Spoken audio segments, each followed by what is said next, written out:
Hola, soy la doctora Meritxell Sierra Silvestre y en la sesión de hoy voy a daros una visión general sobre la donación y trasplante de órganos y voy a adentraros en los nuevos escenarios en los que nos podemos encontrar.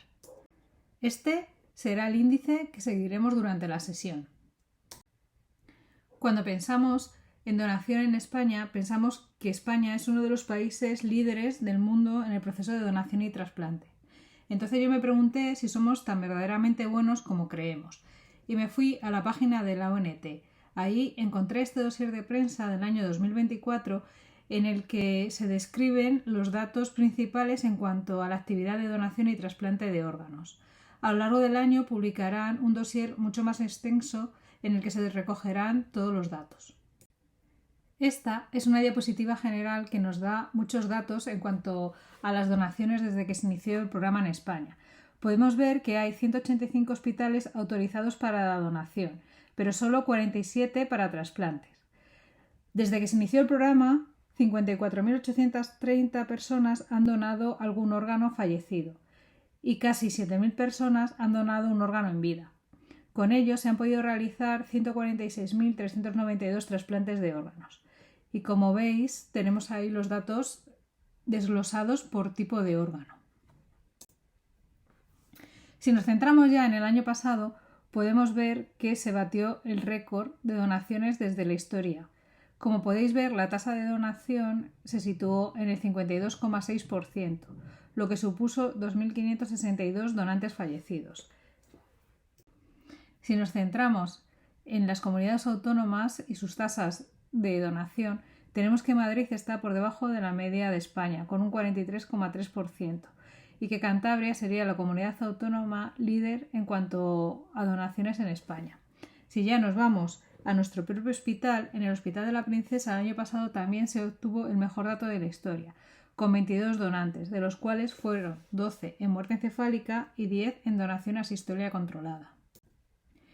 Comparando España con el resto del mundo, podemos ver que el año pasado fuimos el líder mundial en cuanto a donaciones, seguido de Estados Unidos.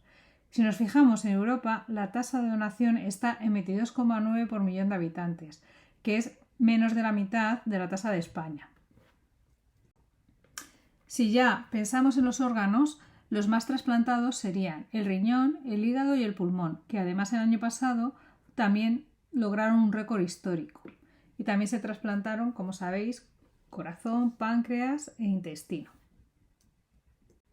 Por último, simplemente recordaros que la donación en vida el año pasado supuso que 404 personas donaran.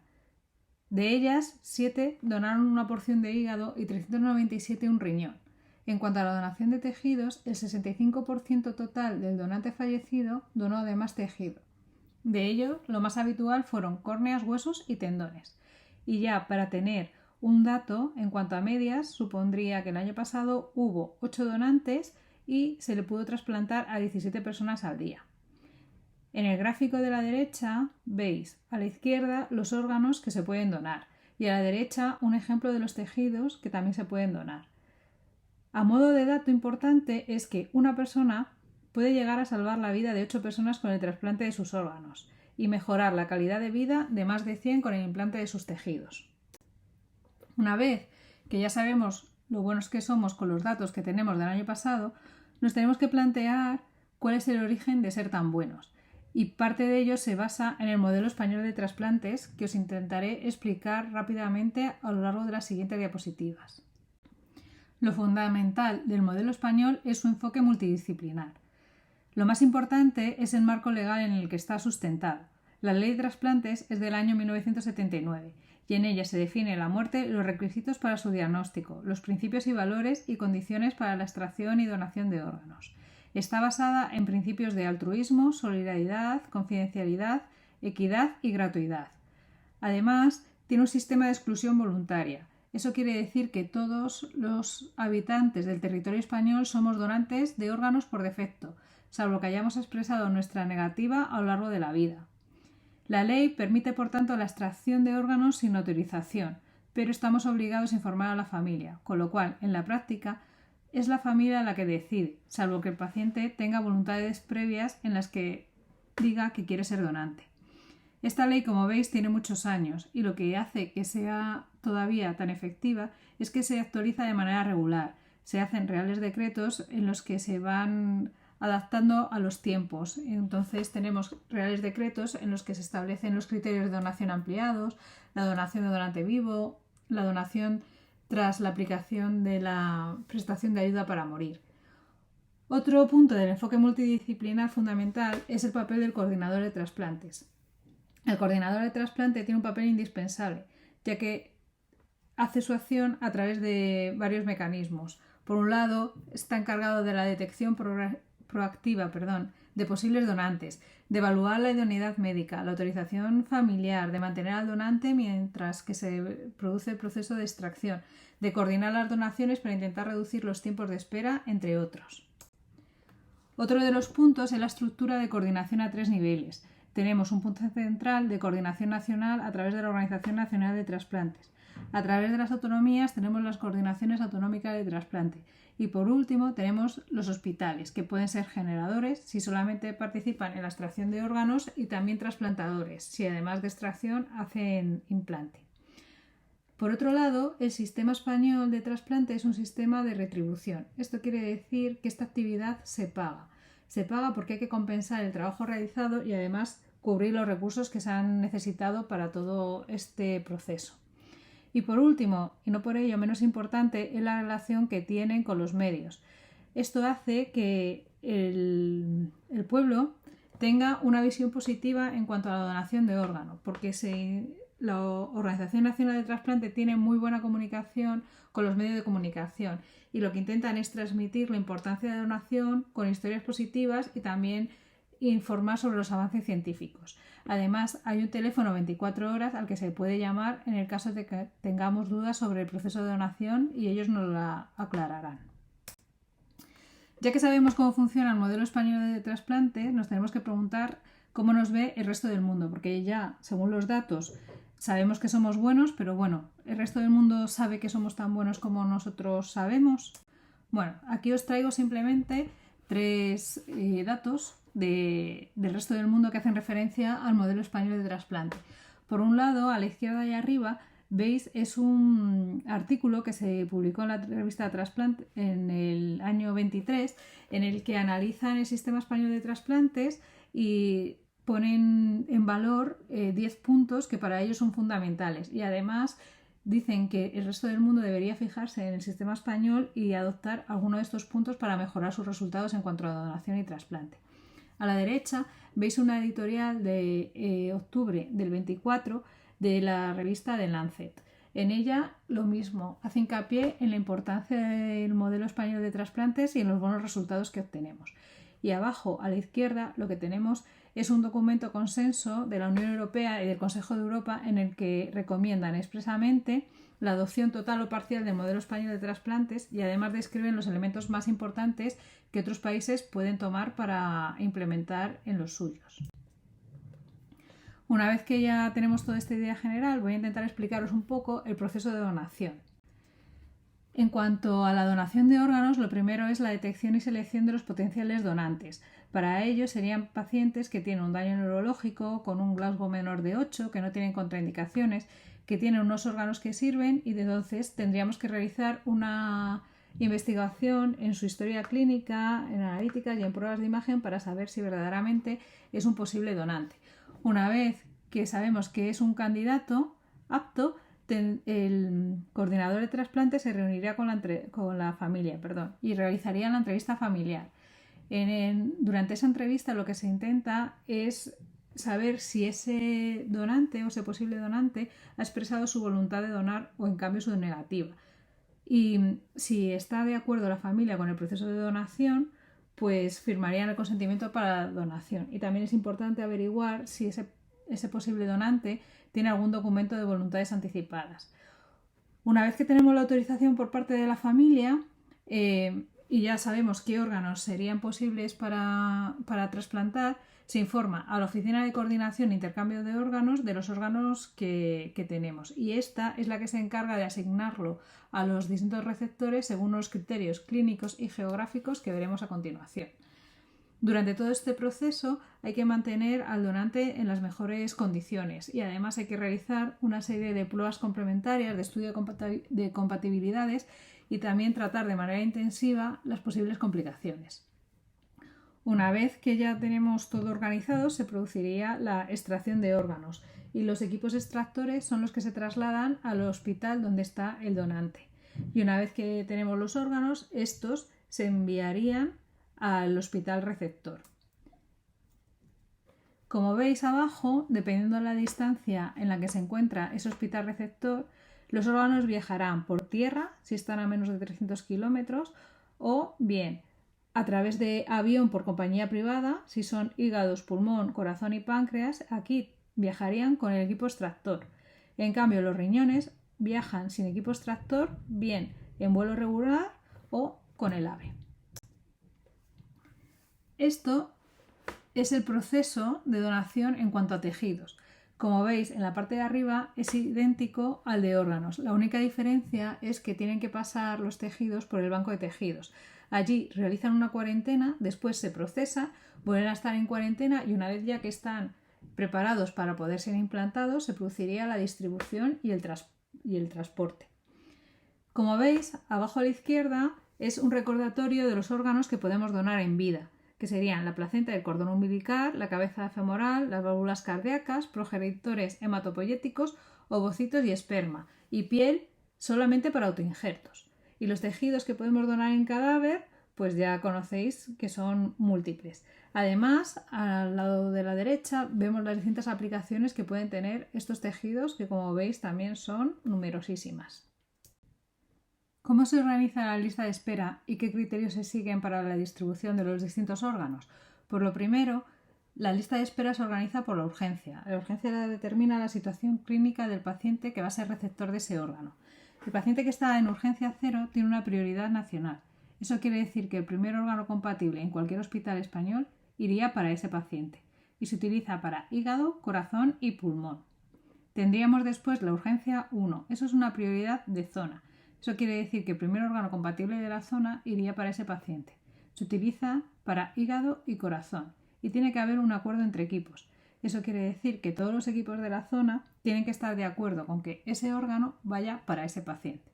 Y por último estaría la situación electiva, que no tiene prioridad y sería la situación normal. Eso funciona para todos los órganos y se utilizan una serie de criterios clínicos y geográficos para la distribución de los órganos. En cuanto a los criterios clínicos, lo que intentan es buscar la mejor adecuación entre el donante y receptor, para tener la mayor probabilidad de éxito de trasplante y el menor número de rechazos. El orden en la lista de espera depende de la gravedad, del grupo sanguíneo, el peso, la talla, la edad y la fecha de entrada en la lista de espera. Pero hay una lista de espera prioritaria para pacientes pediátricos y para pacientes que necesitan un trasplante multivisceral.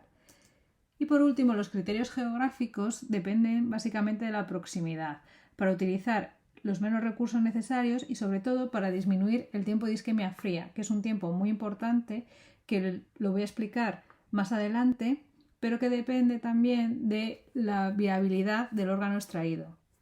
El orden geográfico primero iría el órgano para los pacientes que se encuentran en situación de urgencia, después para pacientes del propio hospital, de la ciudad, comunidad autónoma, área del país y por último de Europa. Los criterios generales de exclusión de donante, me refiero a donante cadáver, son todos los que veis aquí. Básicamente serían cuando no sabemos la causa de muerte o el paciente ha tenido una enfermedad no filiada. Luego tenemos otros que hacen referencia sobre todo al riesgo de que ese donante pueda transmitir algún tipo de infección o de sustancia tóxica o de algún tipo de enfermedad crónica que pueda haber dañado los tejidos. Entonces, si el paciente está en alguna de esas situaciones, no puede ser donante. También es importante que no haya recibido una vacuna reciente con virus atenuados. Y por último, en cuanto a la historia oncológica, siempre tenemos dudas o pensamos que los pacientes no pueden ser donantes.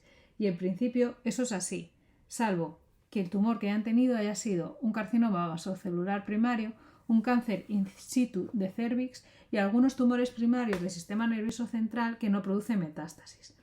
Pero no nos tenemos que olvidar que estos pacientes con historia oncológica sí que pueden donar córneas, salvo que el tumor que hayan tenido dañe el polo anterior del ojo. Algunos de esos tumores son los que veis ahí descritos. La edad, muy importante. Pensad que la edad no es ningún criterio de exclusión. Da igual los años que se tengan, se puede ser donante. De hecho, como veis ahí en esa gráfica, tenemos el porcentaje de donantes del año 2024 agrupados por grupo de edad. Y como veis, más del 50% de los donantes tenían más de 60 años. Y de hecho, el donante que más edad tenía era uno que tenía 88 años. Ya sabemos un poco cómo va el proceso de donación. Y ahora vamos a ver los tipos de donación que hay, que como veréis no hay solamente un tipo de donación. Los 5 tipos de donación se describen en la clasificación de Maastricht modificada, que es la que veis a continuación. Se basa en el momento en el que se ha producido la parada cardiorrespiratoria. La categoría número 1 es aquel donante que ha sufrido una parada cardiorrespiratoria no presenciada y en el que los esfuerzos de reanimación no han sido exitosos. La categoría número 2 sería como la 1, pero en este caso la parada cardiorrespiratoria sí que ha sido presenciada.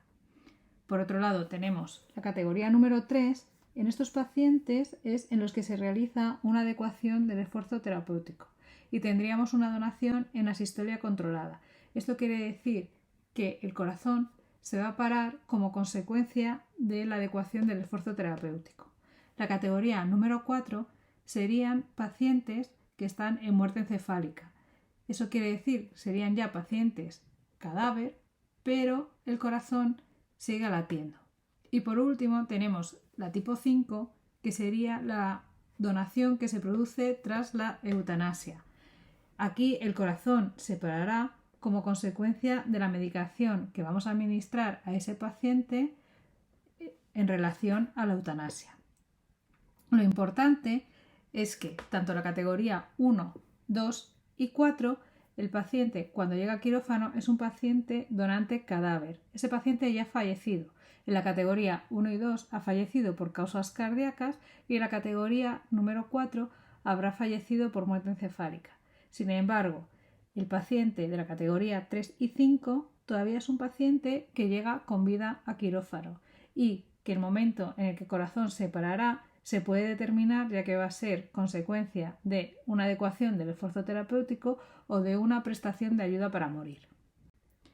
Los donantes de donación asistolia no controlada serían aquellos que sufren una parada cardiorrespiratoria inesperada y en aquellos en los que los intentos de resucitación no han sido fructuosos y que se hayan intentado resucitar durante más de 30 minutos. En ese momento se podría activar el código de donante en asistolia. Se llamaría al coordinador de trasplantes para informarle de que tenemos a un posible donante. Habría que tener registrado el tiempo que lleva ese donante en asistolia y el tiempo que hace que se iniciaron la reanimación cardiopulmonar. Ese paciente se trasladaría a urgencias siempre con cardiocompresión y ventilación mecánica. Una vez que ese donante llega a urgencias, se certifica la muerte y hay que hacer una serie de cosas. Por un lado, intentar hacer la entrevista con la familia en menos de 4 horas para preguntar si ese paciente es donante y si están de acuerdo o saben si el paciente ha expresado su voluntad de donación.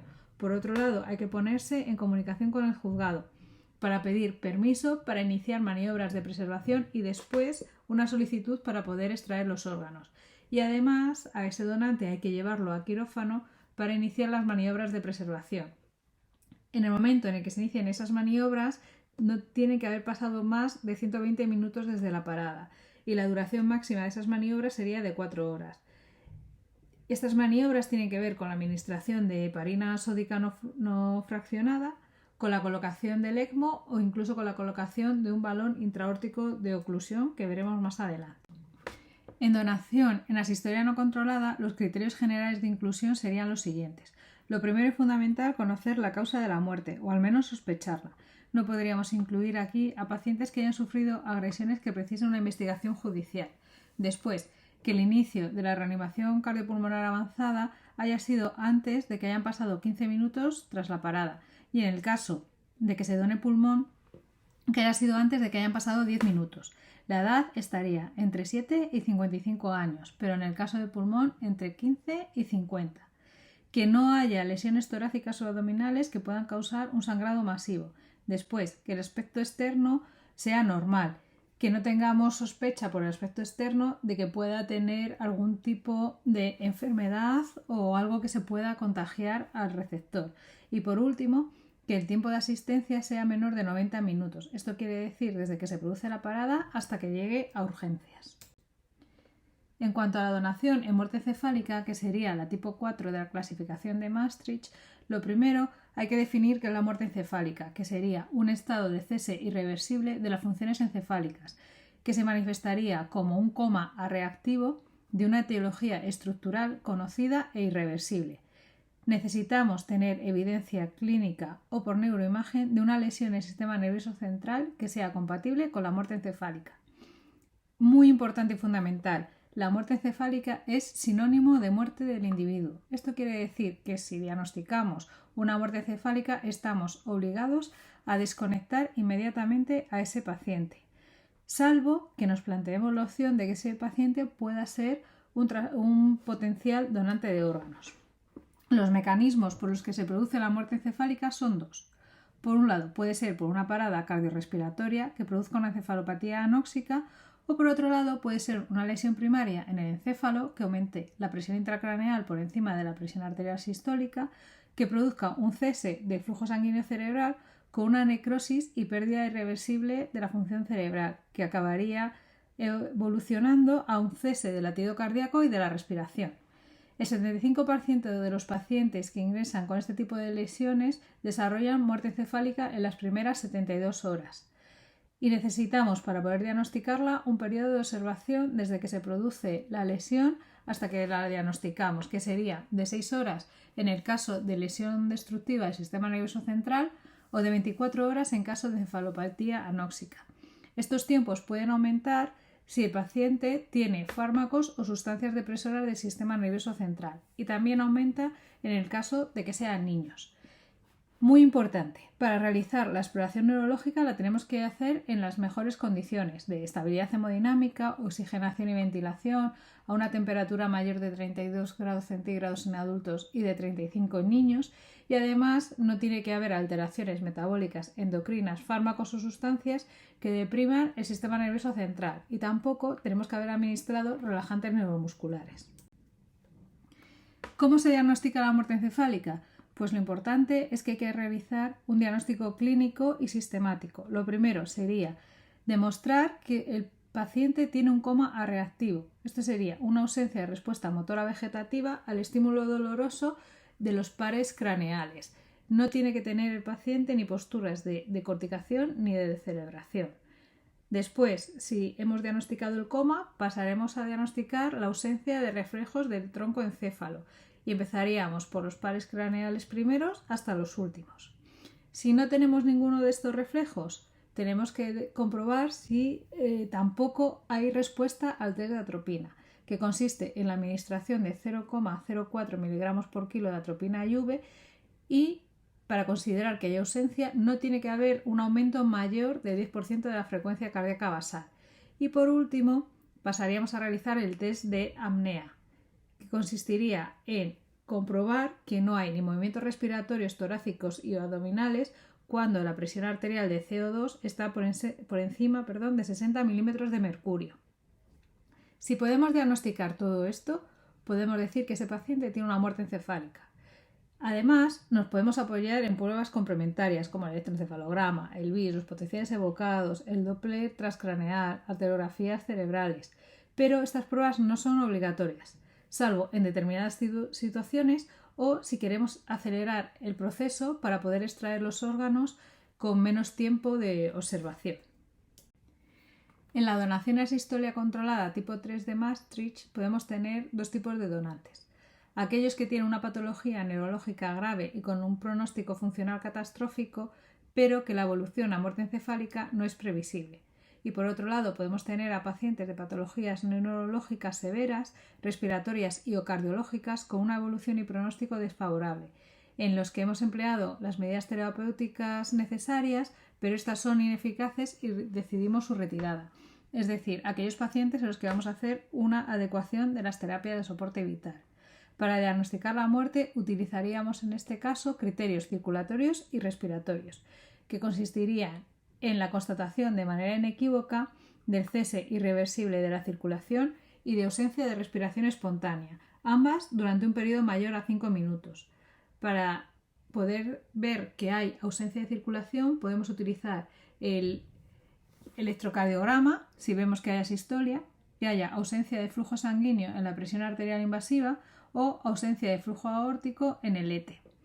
A modo de dato, es importante destacar que España es el único país de los 25 que hacen donación a sistolia controlada que trasplanta todos los órganos extraídos. Además, en el año pasado, en 2024, el 51% de los donantes venían de donación a sistolia controlada y esto supuso un aumento del 25% con respecto al año anterior. Y destacar que este tipo de donación está en proceso de evolución y que cada vez haya más donantes en la sistolia controlada.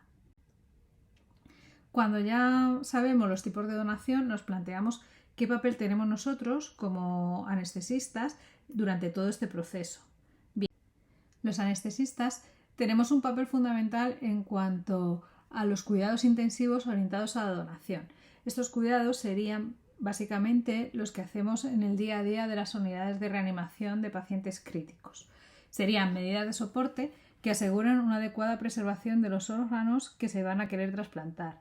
Y el objetivo primordial es evitar el dolor, la ansiedad y el sufrimiento psicológico y físico del paciente mediante el empleo de sedación y analgesia que aseguran el confort. Si tenemos un paciente que es candidato a donación, bien por muerte encefálica o donación asistida no controlada, hay que retirar las medidas de neuroprotección y de control de la hipertensión intracraneal. Se plantea una duda en cuanto a la percepción del dolor, porque no se sabe si bien ese paciente tiene una percepción residual o no. Y esto es porque cuando se le hace daño se ha visto que todavía hay respuestas fisiológicas ante el dolor. Al final lo que se ha decidido es que a esos pacientes también se les administra analgesia mientras están a la espera de evolución a muerte encefálica, porque en caso de duda es mejor tenerles analgesiados y así asegurarnos de que no va a tener dolor y que va a estar confortable durante el proceso. Y además también podemos realizar algún tipo de medida activa, como es el caso de la intubación orotraqueal, de la canalización de cánulas de arterias y venas, de la administración de heparina y la realización de las pruebas necesarias para evaluar si ese posible donante es idóneo o no. En estas dos tablas se recogen los valores y parámetros objetivos que se persiguen en el potencial donante y, como veis, difieren muy poco de cualquier paciente que esté ingresado en una unidad de críticos. En cuanto a los cuidados específicos en quirófano, lo primero es saber que la duración más o menos de una extracción multiorgánica es de 3 a 5 horas y que el orden de extracción sería corazón, pulmón, hígado, páncreas, intestino y riñón. Esto tiene que ver con el tiempo de isquemia fría, que es el tiempo que determina la duración, digamos, en condiciones óptimas de los órganos antes de ser trasplantados. Cuando nos vamos a enfrentar a una extracción de órganos, tenemos que acudir a la unidad donde está ingresado el donante. Allí tenemos que comprobar el tratamiento, la analítica y la monitorización, retirar todo lo que no sea necesario y organizarnos para el traslado al quirófano. Esto es un momento crítico y tenemos que llevar todo el material necesario para el caso de que se produzca una parada cardiorrespiratoria, poder realizar una reanimación cardiopulmonar. Nos tenemos que asegurar de que haya reservados hemoderivados, que se haya canalizado la arteria radial izquierda y si no, canalizarla. Y después también vamos a administrar nosotros heparina no fraccionada antes de canular. Esto será diferente si estamos en una situación de muerte encefálica o de donación asistolia controlada. En caso de muerte encefálica se administrará antes de canular la aorta y en el caso de donación asistolia controlada se administrará un bolo previo a la canalización del ECMO y el resto cuando se realice la adecuación de las terapias de soporte vital. Nos tenemos que asegurar durante todo el proceso que haya una adecuada perfusión y oxigenación de los órganos, realizar gasometrías cada 30 minutos y no olvidarnos de rellenar la gráfica de anestesia. Una parte importante es la protección del pulmón, ya que es un órgano muy sensible. Tenemos que tener cuidado siempre que se produzcan despresurizaciones de la vía aérea, con desconexiones o disminución de la PIP, ya que esto puede deteriorar la oxigenación y condicionar que unos pulmones que son válidos dejen de serlo. Por ello, tenemos que realizar siempre unas maniobras de protección pulmonar y de reclutamiento cuando sea necesario. Por último, en los casos de muerte encefálica hay actividad medular refleja y además se liberan catecolaminas endógenas cuando se produce daño, porque la médula espinal está íntegra y entonces toda esta actividad sigue estando. Entonces, en estos pacientes en muerte encefálica es importante saber que hay que administrar relajantes neuromusculares, opioides y anestésicos inhalatorios, que además se han visto que tiene un papel fundamental en cuanto al preacondicionamiento isquémico tanto del hígado como del corazón. Algunas peculiaridades de la donación asistolia controlada serían que en este caso vamos a hacer una adecuación de las terapias de soporte vital dentro del quirófano.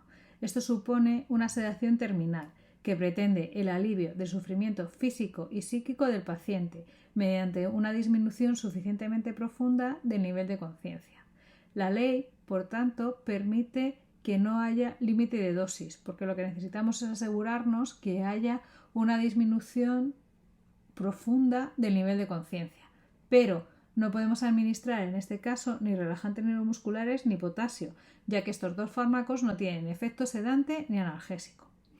Además, cuando se hace la adecuación de las terapias de soporte vital, habría que retirar la ventilación mecánica mediante una extubación terminal. Esto quiere decir que extubaríamos al paciente.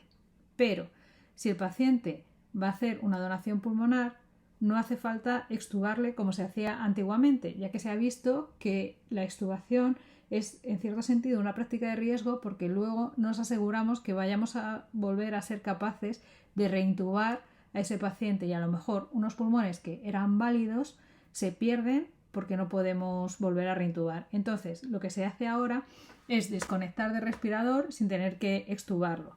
Y ya cuando se ha certificado la muerte, se volvería a conectar a ventilación mecánica y reclutaríamos esos pulmones. Y también recordaros que en este caso también es fundamental rellenar la gráfica de anestesia y además vamos a rellenar un registro de parada cardiorrespiratoria del hospital. Para realizar la donación asistolia controlada, actualmente se emplea la perfusión abdominal normotérmica a través del ECMO, ya que la otra forma de obtener órganos sería mediante una cirugía súper rápida, pero la calidad de estos órganos es peor que la que se obtiene a través de la perfusión abdominal normotérmica. Para realizarlo tendríamos que hacer una canulación para colocar el ECMO. Esta puede ser premortem o postmortem. En el caso de realizar la premortem, que la ley española lo permite, administraríamos un bolo de 5.000 unidades de heparina no fraccionada y a continuación canularíamos la vena femoral, la arteria femoral y por último la arteria femoral contralateral, a través de la cual introduciríamos un catéter de oclusión aórtica que dejaríamos a nivel supradiafragmático 6 o 7 centímetros por encima de la apófisis sifoides. Al hinchar este catéter de oclusión evitamos el flujo sanguíneo ascendente al corazón y al cerebro. A continuación realizaríamos la adecuación de las terapias de soporte vital y administraríamos de nuevo heparina no fraccionada, una cantidad de 1.000 unidades por kilo, pero tendremos que restar el bolo que hemos administrado previamente a la canulación. Una vez que tenemos al paciente con una parada cardiorrespiratoria y hemos certificado la muerte, inflaríamos el catéter de oclusión aórtica e iniciaríamos el ECMO. Si lo que vamos a hacer es una canulación post-mortem, entonces la realizaríamos en este momento y las cánulas irían a nivel de la aorta abdominal y de la vena cava inferior. En este caso no hace falta colocar un catéter de oclusión aórtica, ya que vamos a realizar un clampaje de la arteria aorta por encima del tronco celíaco bajo visión directa. Si vamos a extraer pulmones, hay que volver a ventilar al paciente, administrar una PIP de 5 y realizar una estenotomía rápida con canulación de la arteria pulmonar y administración de líquido de preservación, reclutamiento pulmonar, ligadura de la vena cava inferior y extracción del bloque cardiopulmonar. Una vez que hayamos hecho esto, se sigue con la extracción de los órganos abdominales. Es importante saber que en el momento de la extracción de órganos, los dos equipos, tanto el que trabaja a nivel torácico como abdominal, están trabajando a la vez. Entonces, si termina la extracción pulmonar, los de la parte abdominal continúan con la perfusión abdominal normotérmica que se lleva realizando desde el inicio. Y para poder extraer los órganos abdominales tiene que haber pasado al menos 1 hora de perfusión abdominal normotérmica y como máximo 4 horas. Este es un gráfico sencillo en el que podemos hacernos una idea mejor de cómo funciona la perfusión regional normotérmica o abdominal normotérmica, ya que se llama de las dos formas. Es importante que veáis a qué nivel queda el balón de oclusión y también que veáis dónde está colocado el ECMO con sus cánulas arteriales y venosas. Como habíamos dicho antes, es muy importante que la arteria que canalicemos sea la radial izquierda. Si veis ahí el balón, si se mueve, el primer lugar donde vamos a detectar que el balón se ha movido es a nivel de la arteria radial. Y en ese gráfico de presiones veis que la arteria radial siempre tiene la presión baja. Y la presión femoral aumenta en el momento en el que iniciamos el ECMO. Lo que es importante es ver que siempre la presión arterial se mantenga baja a pesar de que hayamos iniciado el ECMO. Esto quiere decir que no vamos a tener flujo más allá del balón de oclusión y vamos a anular el riesgo de resucitación cardíaca porque vuelve a llegar sangre al corazón. Este es un gráfico temporal del proceso de donación asistolia controlada. Al inicio realizamos la adecuación de las terapias de soporte vital y llega un momento en el que se produce la parada cardiorrespiratoria. El tiempo que pasa entre uno y otro se denomina tiempo de agonía y tiene que ser menor de 120 minutos. En el momento en el que se ha producido la parada cardiorrespiratoria llega el periodo de observación, que tiene que ser de 5 minutos, y es el periodo de no tocar. No se le puede tocar al paciente, ya que el proceso de parada cardiorrespiratoria con la ausencia de circulación y de respiración se tiene que mantener durante estos 5 minutos. Si vuelve a aparecer la circulación o la respiración, tenemos que volver a reiniciar el contaje de estos 5 minutos. Una vez que han pasado los 5 minutos sin que haya habido respiración ni circulación, se declara el exitus del paciente. Durante todo este tiempo, la familia del donante puede estar presente si ella así lo decide. Una vez que se ha declarado el exitus, vamos a proceder con el proceso de extracción, que puede ser mediante la perfusión regional normotérmica, mediante cirugía súper rápida, como veis ahí en la gráfica. El tiempo que pasa desde que la presión arterial sistólica baja por debajo de 60 milímetros de mercurio hasta que se inicia la perfusión regional normotérmica o se infunde el líquido de preservación en el caso de que hagamos cirugía súper rápida es lo que se denomina tiempo de isquemia caliente funcional. Este es el tiempo durante el cual los órganos se han mantenido a la temperatura ambiente y no han recibido la sangre, o sea, no ha habido una circulación, ¿vale? Y por último, cuando ya se inicia la perfusión fría, empieza el tiempo de isquemia fría, que va desde ese inicio de perfusión fría hasta el implante del órgano. Este tiempo era lo que decíamos antes que va a condicionar la extracción, el orden, ¿no?, de extracción de órganos. Porque, como veis aquí, los órganos que menos tiempo duran en esta isquemia fría sería el corazón, el pulmón, el hígado, el intestino, el páncreas y el riñón. Y esos son los tiempos que se han visto que aguantan los órganos en condiciones adecuadas. ¿Qué parámetros vamos a tener como objetivo durante este proceso de extracción? Pues básicamente los que tendremos con cualquier paciente que nos encontramos en quirófano. Salvo una cosa que hay que destacar es que la hemoglobina que pretendemos tener sería de 9 a 10 gramos por decilitro. Ya que sabemos un poco cómo funcionan todos los procesos de donación y tenemos una idea clara, nos planteamos si ya se ha acabado aquí todo o nos vamos a enfrentar a nuevos retos. Si consultamos la lista de espera a 31 de diciembre de 2024, vemos que hay 5.096 personas en lista de espera y además 73 niños. Como bien sabemos, el año pasado se batieron un récord de donación, pero si comparamos el número total de pacientes en lista de espera, es mayor el del año 2024 que el del año 2023. Todo esto lo que nos dice es que, a pesar de que hacemos más trasplantes, cada vez hay más personas que necesitan trasplantes. Y es por ello por lo que se han planteado algunos nuevos escenarios en los que se va a poder realizar donación. Uno de estos nuevos retos lo suponen los equipos móviles de perfusión abdominal normotérmica con ECMO para donación en asistolia controlada. Estos equipos están formados por perfusionistas, por un cirujano ayudante y por un ECMO móvil. Estos equipos lo que hacen es que se desplazan al hospital donde hay un donante. ¿Por qué? Porque no todos los hospitales con donantes potenciales tienen un ECMO o pueden disponer de un ECMO para realizar la perfusión abdominal normotérmica. Entonces, lo que hay en la Comunidad de Madrid son equipos que se desplazan a estos hospitales para poder hacer este tipo de donación y mejorar la calidad de los órganos que se extraen en estos hospitales sin necesidad de tener que transportar al donante a los hospitales donde sí que hay un ECMO. Entonces evitan esto mediante los equipos móviles que son los que se desplazan al hospital del donante. Otro de los retos que nos encontramos es la donación en asistolia controlada con recuperación cardíaca. En 2022 se desarrolló un protocolo en el que se indica cómo debe realizarse el trasplante cardíaco en donación asistolia controlada con recuperación cardíaca. Los criterios de selección son básicamente pacientes jóvenes, menores de 55 años, sin factores de riesgo cardiovascular, que no tengan cardiopatía conocida, ni FA, ni traumatismo torácico grave, que tengan unos valores de función cardíaca normales, que tengan estabilidad hemodinámica y que no dependan de aminas. Y en el caso de que sí que dependan, estas estén a dosis muy bajas.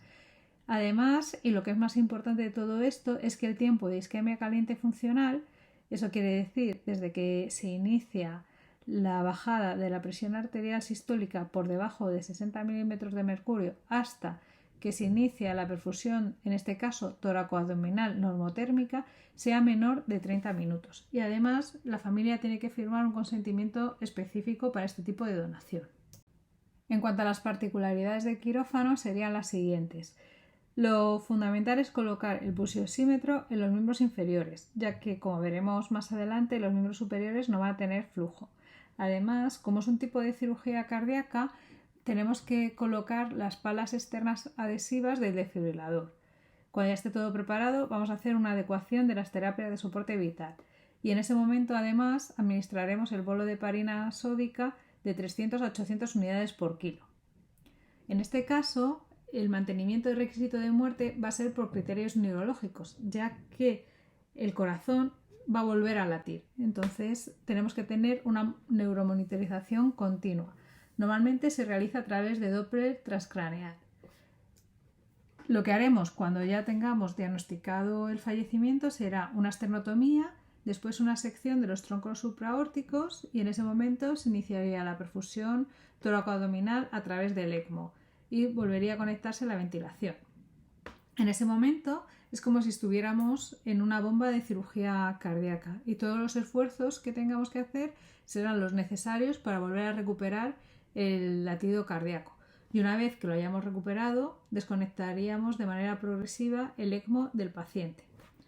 Como veis en esta imagen de aquí, hay circulación colateral a través del cerebro. Entonces es importante seccionar los troncos supraórticos después de la parada cardiorrespiratoria y antes de iniciar la perfusión tóraco-abdominal a través del ECMO para aislar la circulación cerebral de la circulación que vamos a tener a través del ECMO.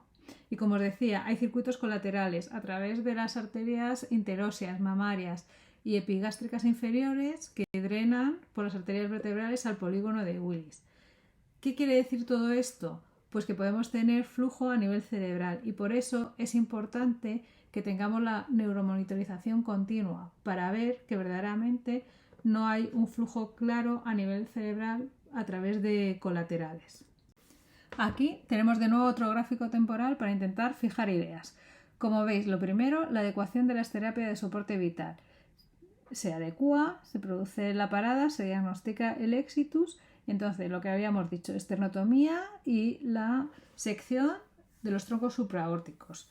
Y después de eso, el inicio del ECMO o de la bomba extracorpórea, ya que se puede realizar este tipo de donación con ECMO o con bomba extracorpórea. El tiempo que tenemos para ese proceso es de 30 minutos como máximo. Una vez que iniciamos el ECMO o la bomba extracorpórea, lo que tenemos que hacer es recuperar el latido cardíaco. Cuando hemos recuperado el latido cardíaco, tenemos que hacer todo lo necesario para salir de bomba o finalizar el ECMO. ¿Qué quiero decir con hacer todo lo necesario? Es posible que necesitemos emplear aminas, que haya que desfibrilar el corazón que está saliendo de bomba, que se presente alguna arritmia y haya que conectar un marcapasos. Tenemos que hacer todo lo necesario para que en menos de 30 minutos el corazón vuelva a latir y podamos salir de bomba o de ECMO. Una vez que hemos hecho todo esto, salimos de ECMO y cuando hayan pasado 5 minutos de la finalización del ECMO o de la circulación extracorpórea, podremos valorar si el corazón es válido para ser trasplantado o no. La valoración se hace a través de un ET. Viene el cardiólogo y ve los valores necesarios que están registrados en el protocolo para ver si ese corazón es apto o no para la donación. Y cuando ya se sabe si ese corazón se puede donar o no, se hace una valoración pulmonar. Cuando ya sabemos si los pulmones se pueden donar o no, tenemos que dejar al menos 60 minutos de perfusión toracoabdominal normotérmica para poder valorar si los órganos abdominales son adecuados o no para la extracción. Y una vez que ya hemos hecho todo eso, procederíamos a la extracción de órganos según el protocolo de muerte encefálica. Eso quiere decir que primero extraeríamos corazón, pulmón y así sucesivamente en relación a los tiempos de isquemia que hemos visto. ¿Qué hemos conseguido con este tipo de donación en España que lleva funcionando desde 2020? Pues desde ese año hasta el año pasado se han trasplantado 211 corazones y de ellos han sido 22 corazones para niños. Y aquí veis el mapa de España con los hospitales que realizan este tipo de donación y de trasplante. Por último, la donación tras la prestación de ayuda para morir. Como bien sabéis, la prestación de ayuda para morir se regula mediante la Ley Orgánica del 3 de 2021 del 24 de marzo que se conoce como LORE. Somos el 7º país del mundo en regularlo y este tipo de donación tiene una categoría específica que sería la número 5 de la clasificación de Maastricht modificada. Lo que lo hace diferente es que es el propio donante en primera persona quien firma de manera explícita el consentimiento de donación. Es necesario que se realice en el hospital y es importante destacar la figura del médico responsable, que será el que ha designado el paciente para que le administre la medicación de la prestación de ayuda para morir. Aquí tenemos la secuencia del proceso de la prestación de ayuda para morir. Como veis, tras la primera solicitud, si el paciente ha expresado su deseo de ser donante, el médico responsable se pone en contacto con el coordinador de trasplantes, que se tiene que hacer cargo de recabar toda la información y valorar si esa persona puede ser un potencial donante o no. Lo importante y lo que supone un reto es que hay que garantizar que durante todo este proceso se separan los procesos de donación y de prestación de ayuda para morir. Y además hay que descartar que la donación sea un incentivo para la realización de la prestación de ayuda para morir. Una vez que ya se ha aceptado esa petición de prestación, es cuando el coordinador de trasplantes se tiene que encargar de conseguir el consentimiento para la donación. Y cuando ya se ha firmado el consentimiento para la donación, se seguiría el cauce de la aplicación de la prestación de ayuda para morir. Cuando el paciente ha fallecido, se iniciaría entonces el proceso de donación. Por último, saber un poco cuántos órganos y cuántos trasplantes se han obtenido a través de este proceso en España. Como veis, desde el año 2021, que es cuando entró en vigor esta ley, hasta ahora, ha habido 154 personas que han sido donantes. Y además, el año pasado fueron 63, que como veis es una tendencia al alza en cuanto a este número de donantes. Y los pacientes que han podido ser trasplantados son 442. Este gráfico solamente lo he querido poner para que veáis un poco la efectividad de la donación según el tipo de donante y el tipo de donación. Como veis, los órganos más efectivos son aquellos que provienen de la donación tipo 5, que sería la de tras la eutanasia. Y los órganos que provienen de muerte encefálica y de donación asistida controlada, como veis, tienen prácticamente la misma efectividad. Y los órganos menos efectivos son aquellos de donación tipo 2, que son los que se han producido después de una parada cardiorrespiratoria presenciada. Y después de todo esto, ¿qué 10 ideas fundamentales nos llevamos a casa? Pues la principal, que donar salva vidas. Que los órganos de un donante pueden salvar la vida de hasta 8 personas y sus tejidos mejorar la calidad de vida de hasta 100 personas. que el coordinador de trasplantes tiene un papel fundamental y es el referente en todo el proceso de donación. Que cuando tengamos un paciente ingresado en la unidad de cuidados críticos o la reanimación en el que nos planteemos realizar una adecuación de las terapias de soporte vital, pensemos si ese paciente puede ser un posible donante o si al menos puede donar tejidos. Que cuando nos encontremos con una donación en muerte encefálica tengamos en cuenta que podemos usar relajantes neuromusculares, analgesia y anestésicos inhalatorios. Sin embargo, si lo que tenemos es una donación en asistencia controlada, la adecuación de las terapias de soporte vital la realizaremos con sedantes y analgésicos sin límite de dosis en quirófano, pero está prohibido usar potasio y relajantes neuromusculares.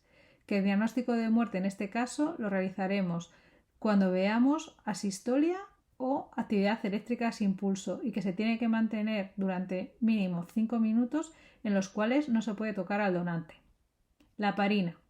En la muerte encefálica la tenemos que administrar antes de canular la aorta y en la donación en asistolia controlada tendremos que poner un bolo previo a la canulación del ECMO y el resto cuando realicemos la adecuación de las terapias de soporte vital. Que tenemos que tener muchísimo cuidado con el pulmón, ya que es un órgano muy frágil, que tenemos que reclutar, administrar PIP y ventilación protectiva.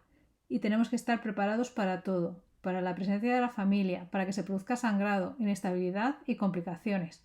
Y por último y fundamental, que hay que rellenar la gráfica de anestesia. Y esto sería todo. Muchísimas gracias por vuestra atención.